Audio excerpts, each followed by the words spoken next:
আমাদের Agartala rail station থেকে। তো ওইখানে ওই রেলটা দিয়ে কিছু বাংলাদেশি লোক যেতে পারে এমন আমাদের কাছে খবর। তারপর আমরা জিআরপি থানা এবং আরপিএফ থানা মিলে আমরা আমাদের যে আগরতলা রেল স্টেশনের বিভিন্ন করিডোর আছে, প্ল্যাটফর্ম নাম্বার 1, 2, 3 এবং যে পার্সেল গেট আছে ওই সব দিকে আমরা ছড়িয়ে ছিটিয়ে মানে কিছু পোশাকে এবং কিছু সাদা পোশাকে আমরা ছড়িয়ে ছিটিয়ে পড়ি। তারপর দেখলাম তিনজন ওমেন এবং একজন ম্যান জাস্ট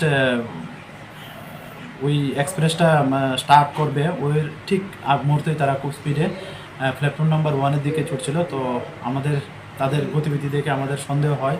তারপর আমরা তাদেরকে মতলব আটকে জিজ্ঞেস করি যে তাদের বাড়ি কোথায় বা তারা কোথায় যাওয়ার জন্য এত স্পিডে যাচ্ছে। তো প্রথমে তো তারা ওইটাই বলেছিল যে তারা বাংলাদেশি ন্যাশনাল, কিন্তু আমরা যখন জোরালোভাবে জিজ্ঞেস করলাম তখন তারা সবাই স্বীকার করে যে তারা বাংলাদেশি। এবং এর মধ্যে যে চারজনের মধ্যে তিনজন মহিলা এবং একজন পুরুষ। তো একজন পুরুষ সে বলছিল সে কলকাতা যাবে, আর বাকি তিনজন বলছে যে তারা দিল্লিতে যাবে। এটা তাদের বয়ান। তো তাদের নাম জিজ্ঞাসা করলে তারা বলে যে ছেলেটার নাম হলো শুক্লাল দেবনাথ, সে চট্টগ্রাম ডিস্ট্রিক্টের বাংলাদেশ। আর বাকি যারা তিনজন তারা হলো একজন রোজিনা বেগম, তারা ডিস্ট্রিক্ট নারায়ণগঞ্জ বাংলাদেশ। আরেকজন হলো রুমা আক্তার, ওনার ডিস্ট্রিক্ট হলো জামালপুর। আর আরেকজন আছেন কাকলি বেগম, যার ডিস্ট্রিক্ট হলো জামালপুরি বাংলাদেশ। তো তারা এই পারপাসে তারা কোনো পাসপোর্ট বা কোনো ভ্যালিড ডকুমেন্ট আনেনি।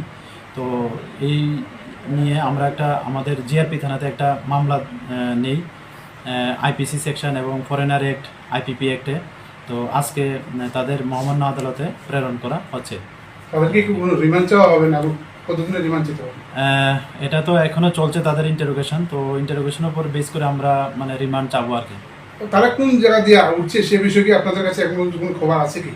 খবর আমরা বিভিন্ন আমাদের যে ইন্টেলিজেন্স এজেন্সি প্লাস সিস্টার এজেন্সিগুলো আছে তারাও ইন্টারোগেশন করছে। তো আমরা কিছু এটার হিন্টস পেয়েও যাচ্ছি। তো এটা for the interest of the case আমি এটা ওপেনলি বলতে পারছি না। তো এই বিষয়গুলো আমরা অবশ্যই দেখছি এবং এটার মধ্যে যারাই মানে এই লিঙ্কে আসে আমরা অবশ্যই তাদের আইনের আওতায় এনে তাদেরকেও আমরা গ্রেফতার করব। এই জায়গা থেকে কোনো রকম দালাল চক্র সক্রিয়ভাবে কাজ করছে কি আপনার কি মনে হয়? হ্যাঁ, একটা তো আছেই, এটা তো নো ডাউট। এটা বাংলাদেশের এবং ইন্ডিয়ারও থাকবে, অবশ্যই থাকবে, এটা ছাড়া তো হতে পারে না মনে হয়। তো আমরা এই সবগুলোই বিষয়গুলোই আমরা দেখছি। প্রায়শই দেখা যাচ্ছে বাংলাদেশে এদিকে আপনার জিআরপি থানা করছেন, মূল অভিযুক্ত কে বা কারা আনছে? হ্যাঁ, এটা তো প্রথমেই বললাম যে প্রত্যেকটা তারা বিভিন্ন আমাদের যে ত্রিপুরার বর্ডার আছে বিভিন্ন বর্ডার তারা ইউজ করছে। তো আমরা ওইগুলা যারা আমাদের ইন্ডিয়ার লোক যারাই তাদের এরকম আশ্রয় দিচ্ছে বা এরকমের সঙ্গে যুক্ত আছে আমরা দফায় এগুলি আইডেন্টিফাই করে আমরা ওইগুলি প্রায় সময় ওই যে টাওয়ারগুলো আছে ইন্ডিয়ান টাওয়ারগুলো আমরা তাদেরকেও অ্যারেস্ট করছি এবং এই সপ্তাহে এমন অনেকজন হয়েছে অ্যারেস্ট হয়েছে। চারজন বাংলাদেশি ছাড়া আর কি